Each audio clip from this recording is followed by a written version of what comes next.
welcome to the channel. I'm back to break down this Game 3 World Series MLB DFS Showdown slate on Draftkings and Fanduel. Excited to get into the breakdown, give you guys the top plays to get you in the green and winning some money as always.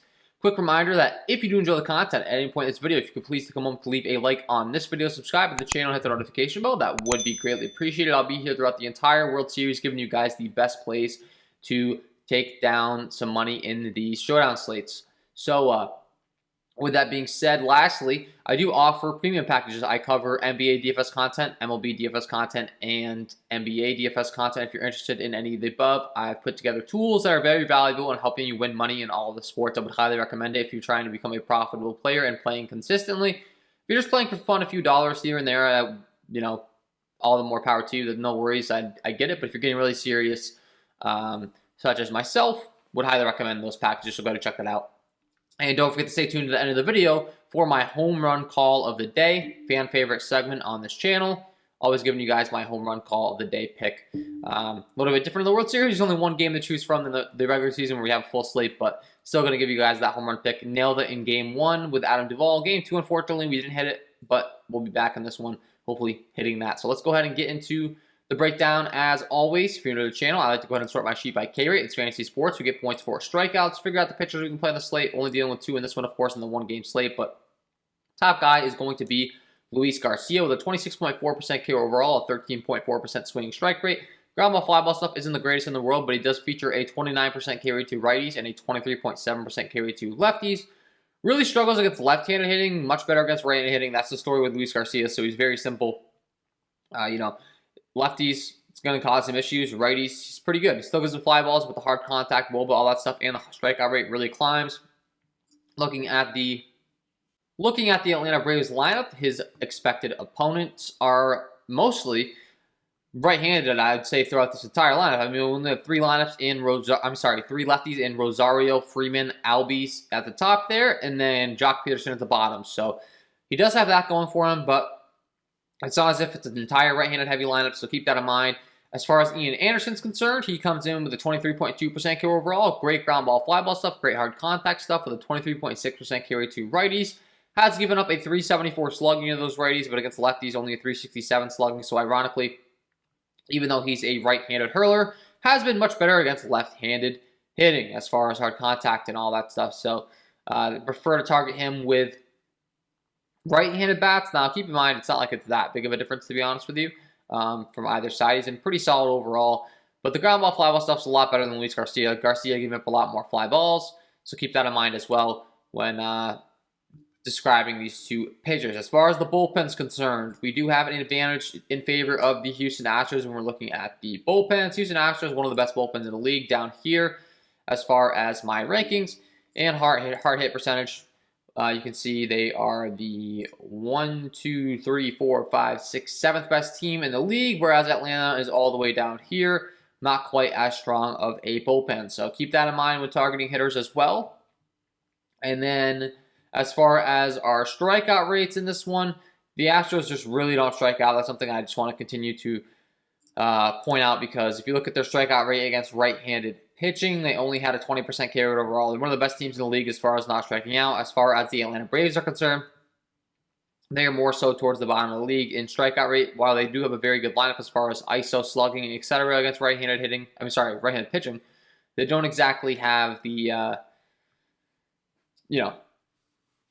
heavy contact, do not strike out approach that the Houston Astros have. So keep that in mind as well. And so, as far as the hitters we're going to be looking to in this game, the pitchers, we talked about Luis Garcia, Ian Anderson. Luis Garcia does have the high strikeout rate against righties. He could definitely go out there and have a lot of strikeouts in this game. So he's a pitcher that, honestly, out of all the Astros pitchers we've talked about so far, I would be the most excited about playing from a pure upside aspect. Could also get blown up facing those lefties, but honestly, I think he could be in a good upside spot here. Ian Anderson, he's a guy that if he's not going to have a good game, he's probably going to be pitching the contact and just doing a really good job of keeping the ball on the ground and not getting nearly probably as interested in him, paying up for him, honestly. I know showdown slate when we can go to some of these other guys. Now, as far as ballpark is concerned in this one, as always, I like to go ahead and talk about that as well. This game is being played in Atlanta. Pulling up the diagram for Truist Park here, you can see a pretty good hitting ballpark overall. Green, yellow all around the outfield. The only thing that's red are those home runs to left field. Not exactly the most ideal porch to be targeting, but even then, it's not too bad whatsoever. And overall, pretty neutral field. Not really a short porch or anything that we can target like that. We talked a lot about the short porch in Houston early on in this series. This one, not so much, but plays pretty even, and honestly, nothing that we have to worry about too much. As far as hitting weather is concerned, it's expected to be 50 degrees, 8-mile-an-hour winds blowing to left, from right to left. 97% humidity, however, which when it's humid, the ball does carry very well, so keep that in mind as well. And as far as our top hitters here, so we talked about the splits for Mr. Luis Garcia. Luis Garcia, very simple. We really prefer to target him with left-handed hitting for sure. Breaking down what he likes to go to for his pitch repertoire, on average, he'll go to the fastball at about a 93-mile-an-hour, 94-mile-an-hour fastball. And he likes going to the cutter as well. It's a fastball, cutter, slider combination to these right-handed hitters. The lefties, he'll throw in the changeup and the curveball. So these lefties that we do want to be targeting for the Atlanta Braves, we'll start with Freddie Freeman. As far as how he fares against that 92, 93-mile-an-hour fastball, he features a great breakdown on that. And then Ozzie Albies hits it really well. Jock Peterson hits it really well. And Eddie Rosario hits it really well. So, that's a great sign. And then when you go to the changeup as far as these guys are concerned, let's see. Not quite as good against it, honestly. Most of them aren't really good at hitting that changeup. And then the curveball, I know Freddie Freeman absolutely mashes the curveball, and yes, he does, reconfirming my thoughts. Jock Peterson good against the curveball as well. So Freddie Freeman and Jock Peterson making a lot of sense for me on the Atlanta side of things. I mean, Freddie Freeman, an elite hitter, and he gets a guy that's really struggles against left-handed hitting. That's a recipe for success for him. Eddie Rosario, Jock Peterson, guys that I will definitely be having interest in on the Atlanta Braves side. And they're pretty cheap over here too as well in comparison to some other guys. So that's always good to see. Should be able to fit them in our lineups for sure. And like I said, really going to like them. And then as far as how these right-handed hitters are going to fare against his pitching overall, as mentioned, his splits are a lot better against righty, so I'm not getting quite as excited. But the guys that hit the cutter well, the guys that hit the fastball well, you're looking at Adam Duvall, really for the cutter only. He's the one that fares the best against it, against the slider as well. You're looking at Austin Riley mainly for that. So this candidate right here against the secondary pitch in the slider is going to be a good one. And the fastball, this team overall is just a really good fastball hitting team. Everyone in the lineup hits a fastball well. So, so Austin Riley, Adam Duvall would be my favorite right-handed hitter on the Atlanta Braves side based on how he fares as far as pitch data. On the Houston side of things, as far as who we're going to be looking to play on their side, we talked about Ian Anderson. Really good ground ball, fly ball stuff. Honestly, both sides of the plate, he does a pretty good job of limiting hard contact. But if we had to pick, we would target him with right-handed hitting. Overall, I think it's just going to come down to pitch data, though, as always, that I talk about. So as far as what he likes to go to against these Houston hitters, he's going to be going to the fastball changeup combination for the most part, and he throws in the curveball as well. But mostly a fastball changeup guy. That fastball is about a 94, 95-mile-an-hour fastball. And Altuve hits that pitch well. Michael Brantley hits it well. Correa, Kyle Tucker. So those are the guys I'm going to be looking to. So, Altuve, definitely no issues with playing him. He's a right-hand hitter. We talked about him being a little bit worse against right-hand hitters, so like that. Michael Brantley continues to be way underpriced on Draftkings. His ownership has been very high throughout this entire World Series, and for a good reason, because he's just easy to fit in, and he's at the top of the lineup, so why wouldn't you play him? And he profiles very well. And then Carlos Correa and Kyle Tucker. We talked about them. Those two guys I would definitely be having interest in. Kyle Tucker's been having a great season. Great series so far, so keep playing him. Great during the postseason. And then as far as the change is concerned, who really matches that, because he does go to that well.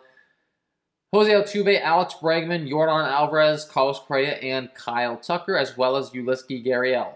Kyle Tucker, my second favorite option when it comes to hitting the changeup, right behind Alex Bregman. So once again, Kyle Tucker going to be a great play here. And lastly, the curveball. Michael Brantley, Alex Bregman, mainly candidates to hit that pitch. So Michael Brantley really profiling well here. A few guys profiling well against that changeup though as well, so keep that in mind as far as, Tucker, Gurriel, Correa, Alvarez, Alex Bregman. Pretty much the entire core of this lineup is to change up well, and then Altuve at the top. It's really just Michael Brantley and Marty Maldonado that don't really hit it all too much for power. So, yeah. With that being said, let's do a little lineup building here. So in the captain spot, I mean, I did say I like Luis Garcia from a strikeout upside aspect, so you could go with him. I do like Freddie Freeman a lot in this spot. The lefty splits against Luis Garcia, so we'll go ahead and roster Freddie Freeman in the captain spot. He's a little bit more expensive, though, so keep in mind we're going to have to go to some salary relief guys. So we'll go down to a Correa. We talked about liking off some secondary pitches, and Alex Bregman. Eddie Rosario, Jock Peterson, both lefties as well on this Atlanta Braves squad. That can definitely rake off Mr. Garcia. And then this lineup's getting a little too pricey. Let's go down from Correa to maybe Michael Brantley. We talked about Brantley profiling very well. That leaves us with 6'6". We can throw in a Travis d'Arnaud or anyone else that's cheaper. So a little bit of a lineup construction build there for you as far as you know, my thought process there. You could be putting in some starting pitchers. You can also go to bullpen pitchers on Showdown slates, something I've been talking about. You got to kind of go to the depth chart of these teams and figure out which relievers have a possibility of coming in and play them.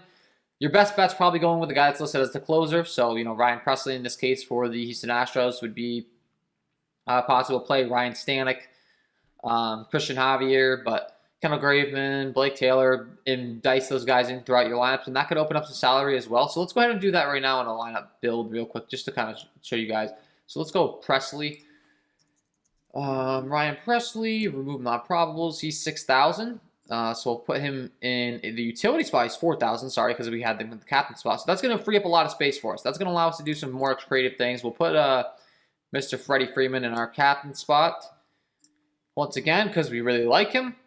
Kyle Tucker we talked about liking. Yordan Alvarez is good against the secondary pitches. Adam Duvall was my favorite guy from the right-hand side of the plate for the Atlanta Braves. So that only leaves us with 5,000, so we're getting a little too pricey on our build there, but maybe go down from a Kyle Tucker to an Eddie Rosario or Jock Peterson we talked about liking, hitting for the left-hand side of the plate.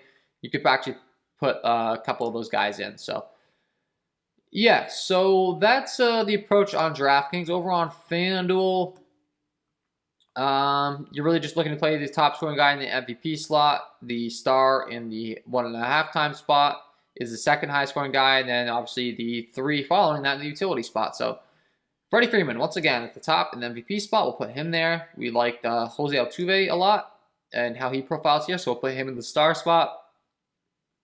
Then Eddie Rosario. Ozzie Albies a left-handed hitter that we haven't been able to put on lineups yet. Probably not going to be able to get to him. We only have 5,500 per hitter, so we'll probably go with like a Adam Duvall here, and then we can go with either Jock, Dansby Swanson, Travis d'Arnaud to mix up our lineups, or Marty Maldonado. We'll put Marty Maldonado in here to get different, get contrarian, get some lower-owned guys that could probably get us to that #1 spot without tying with a bunch of other people. So that is my overall breakdown, guys, of this Game 3 World Series Showdown slate. Before I let you guys go, I got to give you my home run call of the day. Let's get into it. And my home run call of the day today is going to be Freddie Freeman taking on Luis Garcia. We had mentioned his hard contact issues against lefties, some serious switch issues, giving up a .474 slugging to those left-handed hitters with a .348 WOBA, 36.7% fly ball rate as well. And when you're breaking down what he likes to go to, he does go to the fastball curveball combination, and Freddie Freeman a very good hitter against both. On average on the fastball, you're looking at about a 93 mile an hour fastball. Freddie Freeman features a .354 ISO with a .481 WOBA against that pitch, 46.05% hard contact rate, and then against the curveball, Freeman crushes that pitch as well. A .388 ISO with a .444 WOBA. Love this spot for Freddie Freeman. Get him in your lineup because he is my home run call of the day. So there you have it, guys. Freddie Freeman, get him in your lineups. And that is all from me in this one. If you did enjoy the content, if you could please take a moment to leave a like on this video, subscribe to the channel, and hit the notification bell so you don't miss any future content that I upload. That would be greatly appreciated. Wish you guys all the best of luck in this Game 3 World Series Showdown slate, and we will see you in the next one.